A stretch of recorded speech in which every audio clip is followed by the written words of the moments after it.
नमस्ते सबैजनालाई नेपाल अनलाइन स्कुलमा स्वागत छ। हामीले कक्षा 8 को नेपालीहरू पढिरहेका छौँ। मैले पाठ 1 देखि पाठ 10 सम्मको अभ्यासहरू गरेर भिडियो बनाइसकेका छौँ।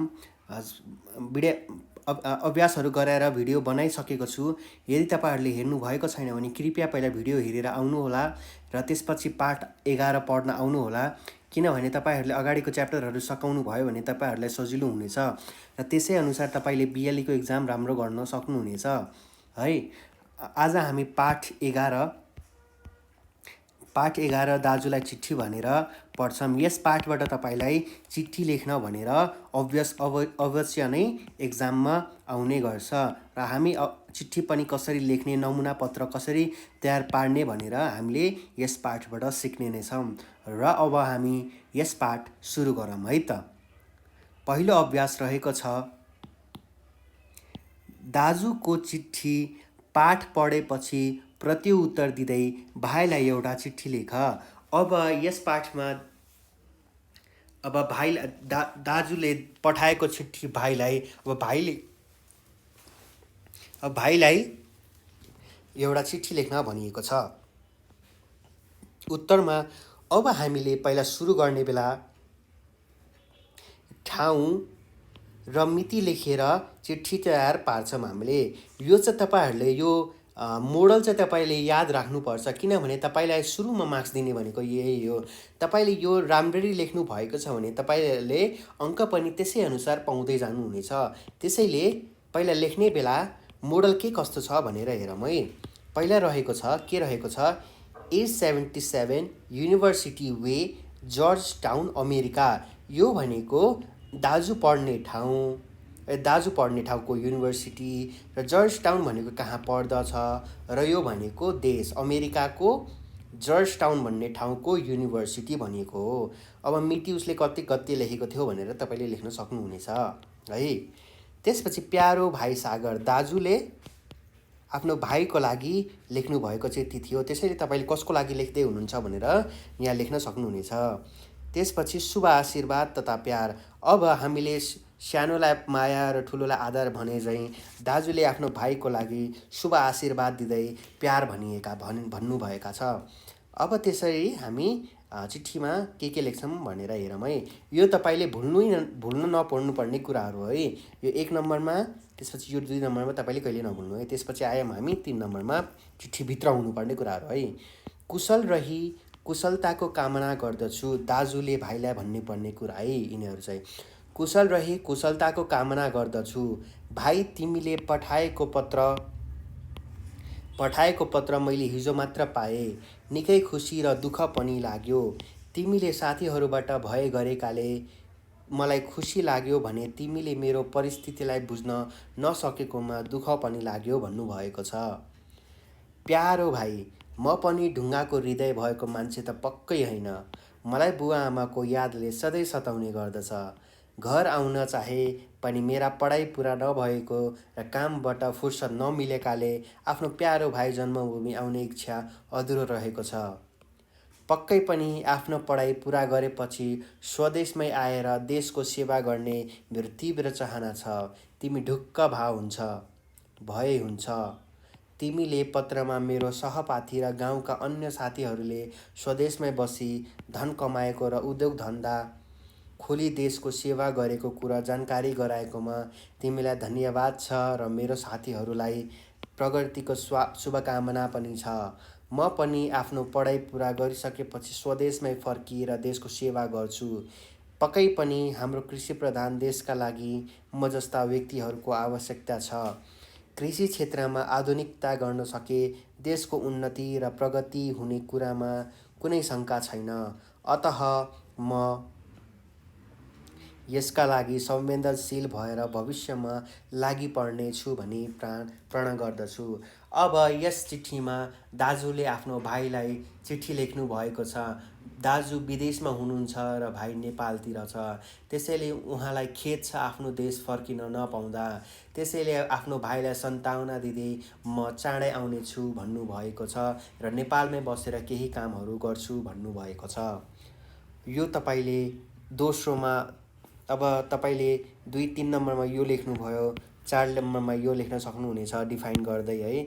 डिफाइन गर्दै तपाईँले के जोड्नुपर्ने कुराहरू लेख्न सक्नुहुनेछ। र अन्तिममा 5 नम्बरमा तपाईँले लेख्न सक्नुहुनेछ, अब धेरै के लेखौँ, बुवा आमालाई पनि प्रणाम सुनाइदिनु, पत्र पाउन साथ यसको उत्तरको आशा गर्दै आजलाई यतिमै कलम बन्द गर्दछु भनेर तपाईँले आफ्नो चिठी बन्द गर्न सक्नुहुनेछ। र तिम्रो प्यारो दाजु, तपाईँले आफ्नो दाजुको नाम सपोज राम लेख्न सक्नुभयो, राम थापा भनेर लेख्न सक्नुहुनेछ आफ्नो नाम अथवा दाजुको नाम। अनि यो चाहिँ एउटा खामको नमुना हो भनेर तपाईँले चिठी पछि लेखिसकेपछि यो चाहिँ तपाईँले लेख्नै पर्ने हुन्छ है। अब तपाईँले एउटा बक्सा बनाउनुहुन्छ हो। अब तपाईँले यस्तो एउटा बक्सा बनाउनु भयो, एउटा बक्सा बनाउनुस्। त्यसपछि के गर्नुस् भन्दाखेरि एउटा बिचमा लाइन तान्नुस्। अनि यहाँ चाहिँ तपाईँले पठाउने, कसले पठाइरहेको छ र कसले पाउने भनेर, पठाउने भनेको तपाईँले पठाउँदै हुनुहुन्छ भने तपाईँ पठाउने हो, पाउने चाहिँ यदि तपाईँको दाजु हुनुहुन्छ भने पाउने तपाईँको दाजु हो। तर तपाईँले यो पठाउने यो तपाईँ लेख्नु पर्दैन है। यहाँ डाइरेक्ट तपाईँले के लेख्नुहुन्छ त, यहाँ पठाउने लेख्ने, त्यसपछि यहाँ पाउने लेख्ने, यहाँ सागर गुरुङ तपाईँको नाम, त्यसपछि तपाईँ कताबाट बोल्दै हुनुहुन्छ र एड्रेस, त्यसपछि पाउने दाईको नाम, त्यसपछि बिन्देवासिनी पोखरा, यो भाइ यो दाजु रहेछ, दाजु पठाउने हो नि त, अनि भाइ चाहिँ पाउने रहेछ। भाइको नाम चाहिँ पारस गुरुङ, दाईको नाम चाहिँ सागर गुरुङ। यहाँ चाहिँ सागर गुरुङ हुनुपर्छ है। यहाँ चाहिँ के लेख्नुहुन्छ तपाईँले, सागर गुरुङ भनेर लेख्नुहोस्। यो चाहिँ हाम्रो पाठ अनुसार हो है। अब तपाईँले आफ्नो दाजुको लागि लेख्दै हुनुहुन्छ त्यहाँ तपाईँको दाजुको नाम लेख्न सक्नुहुनेछ। अब यो बिन्देवासिनी पोखरा भनेको एड्रेस पो नेपालमा पर्दछ भनेर लेख्न सकिन्छ। अब आयो हामीले यो एउटा चिठीको नमुना हेऱ्यौँ है। तपाईँले यसै अनुसार आफ्नो चिठी लेख्न सक्नुहुनेछ। स्क्रिनसट गर्नुहोस्, लेखेर राख्नुहोस् है मजाले। अब आयो आफ्नो विद्यालयले आयोजना गरेको कुनै कार्यक्रमको वर्णन गरी आफ्नो साथीलाई एउटा चिठी लेख। अब तपाईँको विद्यालयमा भएको कार्यक्रमको बारे जनाउँदै आफ्नो साथीलाई चिठी लेख भनेको छ। उत्तरमा तपाईँले पहिला एड्रेस लेख्नुहोस्।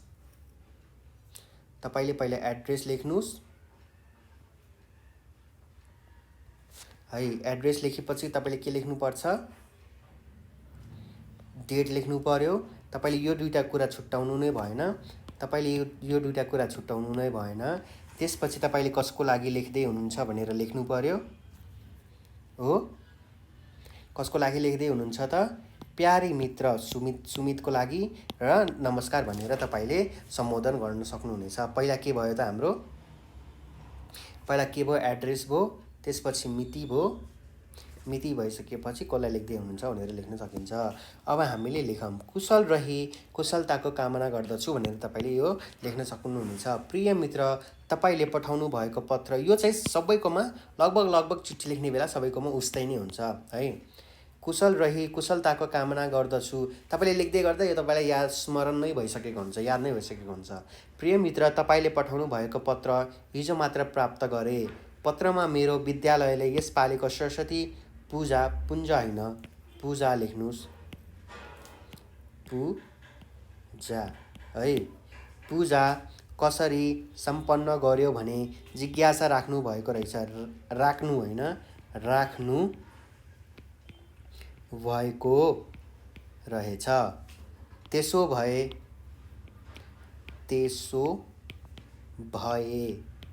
यस पत्रमा संक्षिप्त रूपमा जानकारी गराउन चाहन्छु। तपाईँले लेख्न सक्नुभयो। तपाईँले के कार्यक्रममा भयो भनेर यहाँ लेख्न सक्नुहुनेछ। हाम्रो विद्यालयले हिजो सरस्वती पूजा भव्य रूपमा मनायो। कार्यक्रम सम्पन्न गर्न प्रधानाध्यापक टेकबहादुर पौडेलको संयोजकतामा 5 सदस्यीय पूजा आयोजक समिति 1 हप्ता अघि नै गठन गरिएको थियो। आयोजक समितिको बैठक बसी सरस्वती पूजाका दिन विद्यार्थी, शिक्षक र अभिभावकलाई समेत उपस्थित गराउन निर्णय गरे अनुसार नै हिजो हाम्रो विद्यालयले सरस्वती पूजाको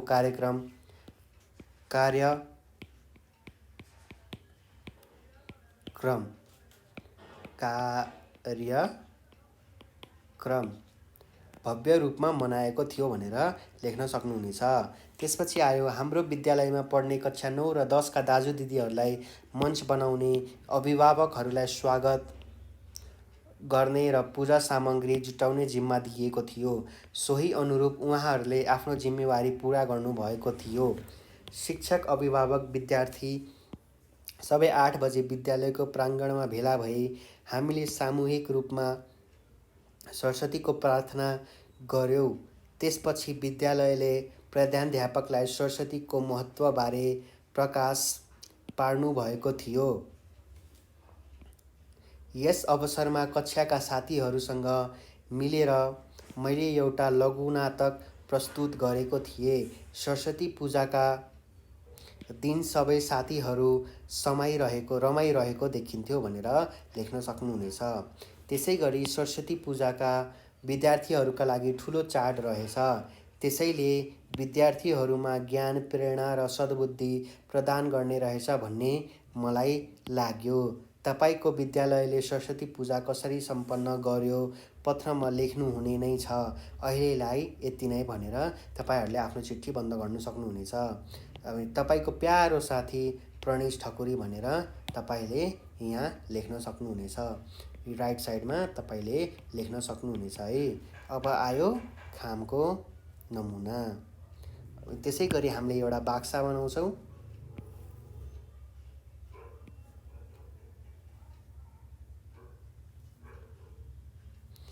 यो होइन है, डिलिटेड। यस्तो एउटा नमुना, एउटा यस्तो नमुना बनाउनु भयो।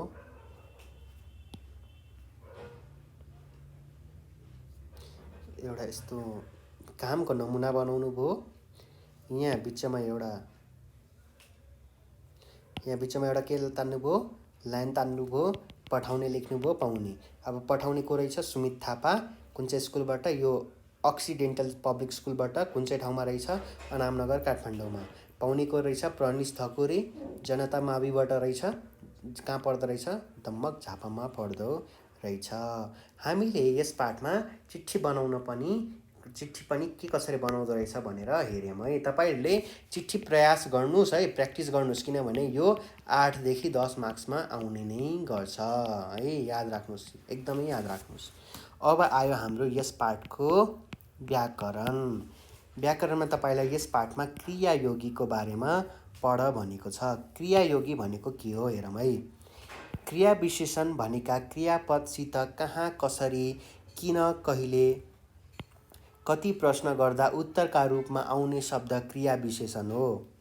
अर्थात् क्रियापदको विशेषता अथवा क्रियासँग सम्बन्ध राख्ने शब्दलाई क्रियायोगी भनिन्छ। यसले क्रियापदको स्थान, समय, परिमाण, रीति, कारण वा हेतु आदि सम्बन्धी विशेषता बताउँदछ। वाक्यमा कहाँ, कसरी, कति, किन, के गरेर आदि प्रश्नको उत्तरमा आउने शब्दलाई क्रिया विशेषण भनिन्छ भनेर लेख्न सक्नुहुनेछ। क्रिया विशेषण मुख्यतः 5 प्रकारका हुन्छन् भनिएको छ। पहिलो आयो समयवाचक क्रिया विशेषण भनेको छ। दोस्रो स्थानवाचक क्रिया विशेषण। तेस्रो परिमाणवाचक क्रिया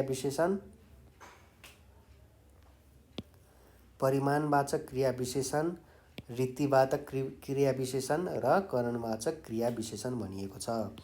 र अब हामी हेरौँ समयवाचक क्रिया विशेषण भनेको के हो त? आज, भोलि, भर्खर, उहिले, पर्सि, बेलुका, राति, सधैँ आदि जनाउनेलाई, समय जनाउनेलाई के भनिन्छ? समयवाचक क्रिया विशेषण। हामीले यसको टाइपबाट नै बुझ्न सक्छौँ के रहेछ। समयलाई बताउने, 1 घन्टा, 2 घन्टा, आज, भोलि, भर्खर, उहिले, पर्सि जस्ता स्थान। स्थान भनेको पोजिसन, कहाँ रहेछ त? भित्र, बाहिर, तल, माथि, अगाडि, पछाडि, मुनि, वारी आदि जस्ता चाहिँ स्थानवाचक। हामीले यसको के भनिन्छ भन्दाखेरि शब्दबाट नै उत्तर तपाईँको सामुन्ने नै छ भनेर तपाईँले बुझ्न सक्नु। परिमाण भनेको वेट, कति रहेछ त होइन, वेट कति रहेछ, धेरै रहेछ कि थोरै रहेछ, अलिकति, मनगय, ज्यादै, प्रशस्त, सबै आदि जस्ता शब्दहरू चाहिँ के रहेछ? परिमाणबोधक, परिमाणवाचक क्रिया विशेषण। रीति भनेको के कसरी रिचुअल्स भन्छ नि होइन, के कसरी गर्दैछ, क्रिया विशेषण राम्ररी गर्दैछ, सुस्तरी गर्दैछ, एक्कासी गर्दैछ, तुरुन्त गर्दैछ, चाँडै गर्दैछ, झट्ट गर्दैछ, बेसरी गर्दैछ आदि जस्ता शब्दहरू चाहिँ के भयो, रीतिवाचक। कारणवाचक, कारण के कारणले चाहिँ हुँदैछ भन्ने हुन्छ। खाना, पढ्नाले, नाच्नाले, खेल्ने, लेखेकोमा, खोक्नाले आदि हुन्छ भनेर लेख्न सकिन्छ। अब आयो तलको शब्दको अर्थ लेख भनेर भनिएको छ। प्रतिभा भनेको के हो त? कसैलाई पर्खने काम, बाटो हेराइ भनेर। प्रतिभा होइन, यो प्रतीक्षा हो है। प्रतिभा भनेको गुण हो है। अब भविष्य भनेको वर्तमानभन्दा पछिको समय, भविष्यको काल, आगामी बेला, आउने समयलाई भविष्य भनिन्छ। शीघ्रातिशीघ्र भनेको जति सक्दो चाँडो, छिटोभन्दा छिटो भनेको हो। शीघ्रातिशीघ्र भनेको हो। कर्तव्य भनेको असल आचरण, उचित व्यवहार भनेको हो। अब आयो तलका उदाहरण हेरी दिइएको अनेकार्थी शब्दहरू फरक अर्थ बुझ र वाक्यमा प्रयोग गर भनेको छ। पत्र भनेको के हो त? पाना हो। रबिनले किताबको पत्र पल्टायो भनेर लेख्न सकिन्छ। अब आयो अर्कोमा, आकाशमा बादल लाग्यो तर पानी परेन। यहाँ तर भने, यो तर भनेको के हो त या तर हो। तरको अनेकार्थी शब्द भनेको के हो? दुधको छली पनि भन्न सकिन्छ। मैले दुधको तर मजाले खाएँ भनेर भन्न सकिन्छ हो। फुल भनेको के हो? अन्डा, दिम्मा। अनि यसको वाक्यमा प्रयोग गर्दा बहिनीले कुखुराको फुल खाइन् भनिन्छ। फुल, कोपिला र पुष्प।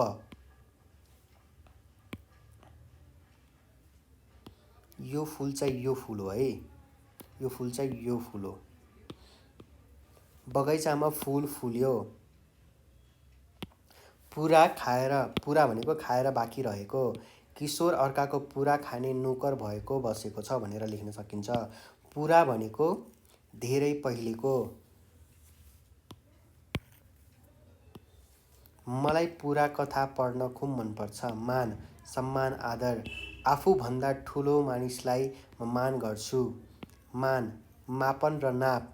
नेपालको मानचित्र भारतभन्दा धेरै सानो छ भनेर भन्न सकिन्छ। फल, देना, गाडा, दाना, गेडा। पहाडी क्षेत्रमा दाना खेती गरिन्छ। फल, नतिजा, रिजल्ट। कक्षा 8 को परीक्षाको नतिजा फल चाँडै नै आउने कुरा छ भनेर लेख्न सकिन्छ। कर, करकाप, ढिपी। मलाई उसले भलिबल खेल्न खुब कर गर्थ्यो भनेर लेख्न सकिन्छ। कर, राजस्व तिरो। मम्मीले भूमि कर तिरिसक्नुभयो भनेर लेख्न सकिन्छ। अर्थ माने मतलब। गृहको अर्थ घर हो। अर्थ, धन सम्पत्ति। अर्थ मन्त्रालयले यस पालिको वार्षिक बजेट सार्वजनिक गर्यो भनेर भन्न सकिन्छ। कल भनेको झगडा। सानो भाइ हिजो आज असाध्यै कल गर्छ, झगडा गर्छ भनेको हो। कल भनेको मसिन। मैले लुगा सिलाउने मसिन किने नि भनेर भन्न सकिन्छ। ताल भनेको के हो? पोखरी, तलाउ। फेवाताल कास्कीको पोखरामा पर्दछ भनेर लेख्न सकिन्छ। ताल, चाला, ढङ्ग। साथीको ताल देखेर म त छक्क पर्छु भनेर भन्न सकिन्छ। अब आयो क्रिया विशेषण शब्दहरू टिपोट गर भनिएको छ पाठबाट। अब के छ त? राम्ररी, अहिले, गरेर, कहिले, कहाँ, कसरी, किन, कति, तल, माथि, अहिले, पहिले, भित्र, बाहिर, वारी, पारी, पढेर, धेरै, थोरै जस्ता शब्दहरू के रहेछ त? क्रिया विशेषण रहेछ भनेर भन्न सकिन्छ। अब आयो पाठमा प्रयोग भएका कम्तीमा 5 वटा क्रिया विशेषण शब्द टिपेर वाक्यमा प्रयोग गर भनिएको छ तपाईँलाई। तपाईँले उत्तरमा लेख्न सक्नुहुनेछ। हिजो, हिजोको वाक्यमा प्रयोग गर्दा के हुन्छ? श्याम हिजो बजार गयो भनेर लेख्न सकिन्छ। नाकै, तिमी निकै बाठो रहेछौ। नाकै होइन, निकै है। निकै हो यो। निकै लेख्न सकिन्छ। अर्को आयो गरेर, तिमी यो काम गरेर चाँडै घर फर्क है भनेर लेख्न सकिन्छ। राम्ररी, तपाईँ यो किताब राम्ररी पढ्नुहोस् भनेर लेख्न सकिन्छ। बसेर, उषाले सहरमा बसेर धेरै कुरा गरिन् भनेर भन्न सकिन्छ। भएर, तिमीले ठुलो मान्छे भएर देशको सेवा गर्नु है भनेर भन्न लेख्न सकिन्छ। अहिले, तिमी अहिले के काम गर्दैछौ भनेको छ। यस गाउँका धेरै युवाहरू विदेश गएका छन् भनेर लेख्न सकिन्छ।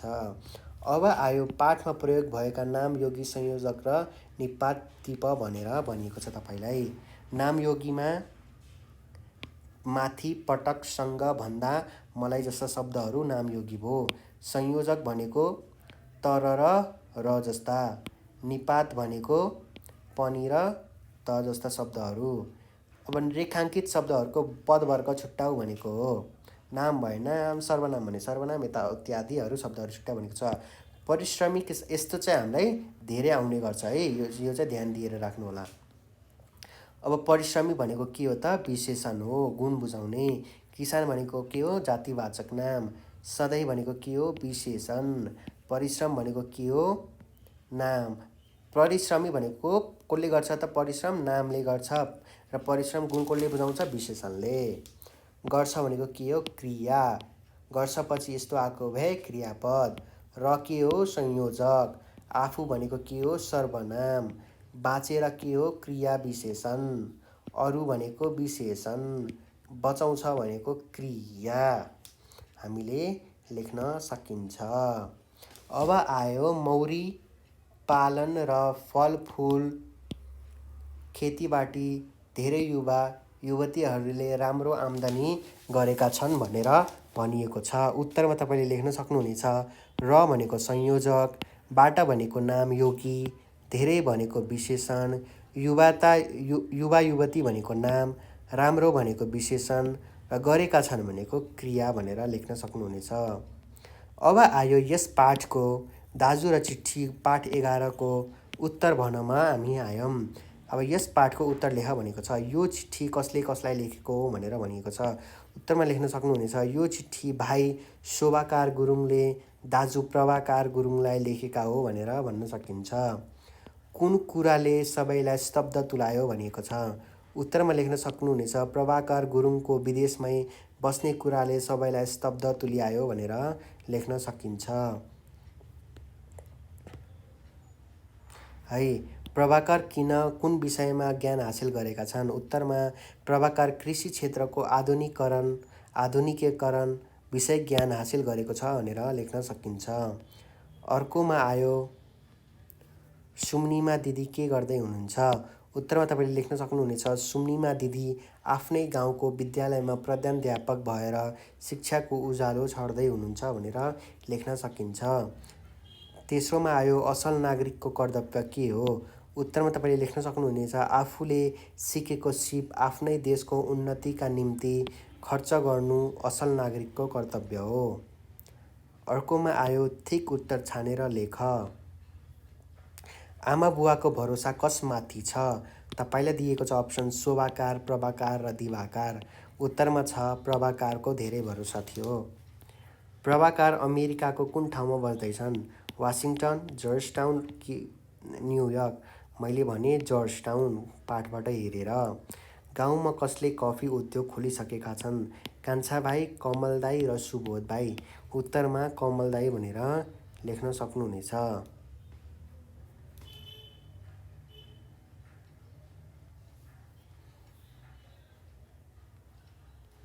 लेख्न सक्नुहुनेछ। शोभाकार कहाँ बस्दैछन् भनेर पोखरा, विराटनगर, दोलपा। पाठ अनुसार पोखरामा बस्दछन्। अर्को आयो तलको प्रश्नको उत्तर लेख। गाउँघरमा कसले के गरेर धन कमाएका छन्। उत्तरमा गाउँघरमा धन गाउँघरमा धेरैले धन कमाएका छन्। प्रभाकार गुरुङसँगै पढेकी सुम्निमा दिदीले आफ्नै गाउँको विद्यालयमा प्रधानाध्यापक भएर जागिर खाँदै शिक्षाको उज्यालो छारिरहेकी छिन् भने उनकै साथी गोविन्द, डोल्मा, मनोज र आर्य पनि आफ्नै गाउँमा पौरख गरी धन कमाइरहेका छन्। उनीहरूले आधुनिक तरिकाले फलफुल र तरकारी खेती गरेर प्रशस्त धन कमाइरहेका छन्। कमलले त झनै गाउँमै कफी उद्योग खोलेर बसेको छ। सरकारले बेरोजगारी युवालाई लक्षित पारेर ल्याएको स्वरोजगार कार्यक्रमले गाउँघरमा बसेको धन कमाउन चाहेन युवा युवतीलाई प्रोत्साहन मिलेको छ। कसैले मौरी पालन गरेका छन् भने कसैले फलफुल खेतीबाट स्वदेशमै बसेर आज युवा युवती धन कमाएका छन् भनेर लेख्न सकिन्छ। देशलाई किन प्रभाकर जस्ता प्रतिभाहरूको आवश्यकता छ भनेर भनिएको छ। उत्तरमा लेख्न सक्नुहुनेछ, हरेक देशलाई आर्थिक विकास र आर्थिक वृद्धि गर्नका लागि दक्ष जनशक्तिको आवश्यकता पर्दछ। सिप र क्षमता भएका युवा शक्तिहरूले स्वदेशमै बसेर श्रम र पसिना बगाएर स्वदेशकै उन्नति सम्भव हुन्छ। अझ नेपाल कृषि प्रधान देश भएका हुनाले कृषि क्षेत्र आधुनिकीकरण विषय ज्ञान हासिल गरेका प्रभाकर जस्ता प्रतिभाको त झन् ठुलो आवश्यकता छ। उनी जस्ता सिप र क्षमता भएका व्यक्तिहरूको सोच, योजना र कार्यबाट नेपालको विकास सम्भव छ। यस्ता प्रतिभाशाली व्यक्तिहरूको प्रयासले देशको मुहार फेर्ने सकिने भएकोले कृषि विशेषज्ञ प्रभाकर जस्ता प्रतिभाहरूको देशलाई आवश्यकता छ भनेर लेख्न सकिन्छ। अर्को आयो, चिठी किन आफूलाई जन्म दिने आमा र जन्मभूमि सबैभन्दा ठुला हुन्छन् भनिएको होला, आफ्नो विचार प्रस्तुत गर भनेछ। चिठीमा यो सेन्टेन्सलाई तपाईँले कसरी आफ्नो विचारको रूपमा यो तपाईँलाई के ठिक छ कि छैन भनेर प्रश्न गर भनिएको छ। उत्तरमा लेख्न सक्नुहुनेछ, आमा सृजनाकी मूल हुन्। आमाले नै महिनासम्म आफ्नो कोखमा राखेर बच्चा जन्माउँछिन्। आमाले त्यति लामो समयसम्म अनेक कष्ट र पीडा सहँदै प्रसव वेदना सहेर जन्म दिएपछि आफ्ना 10 धारा दुध चुसाएर बडो जतन साथ बच्चालाई हुर्काउने काम गर्छिन्। भन्छिन्, छोरा कुपुत्र हुन सक्छ तर आमा कहिले कुमाता हुन्नन्। आमाकै लालन पालन र स्याहार पाएर बच्चाको शारीरिक र मानसिक अवस्था पनि स्वस्थ र सबल हुन्छ। जन्म दिने आमा एउटा हुन्छिन्। त्यस्तै मानिस जुन धरतीमा जन्मिएको हुन्छ त्यसलाई जन्मभूमि भनिन्छ। जन्मभूमि जन्मेको लागि अत्यन्तै प्यारो हुन्छ। मानिसले आफूले जन्मिएको ठाउँको धरती टेकेर सास फेर्ने, तोते बोली बोल्ने सिकेर अन्न पानी खाएर हुर्किने गर्छन्। आफ्नो परिवेश, वातावरण र माया ममता पनि संस्कृतिमा हुर्किएको मानिसले आफ्नो जन्मभूमि आज जन्म बिर्सन सक्दैन। त्यसैले आफूलाई जन्म दिने आमा र भूमि सबैभन्दा ठुला हुन्छन् भनिएको छ भनेर लेख्न सकिन्छ। हामीले पाठ 11 पनि त्यसै प्रकारमा सक्यौँ। तपाईँले यस पाठमा एकदमै ध्यान दिनुपर्ने भनेको चिठी हो। चिठी लेख्ने तरिका फेरि हेर्दै, फेरि आफ्नो कापीमा सार्दै बुझ्नुहोला र त्यसै गरी यस प्रश्न उत्तर पनि हेर्नुहोला, आउन सक्ने चान्सेसहरू हुनसक्छ। हामीले पाठ 1 देखि पाठ 11 सम्म सबै सक्यौँ। अब आउने भिडियोमा मैले पाठ 12 ल्याउने नै छु। धन्यवाद। Take care.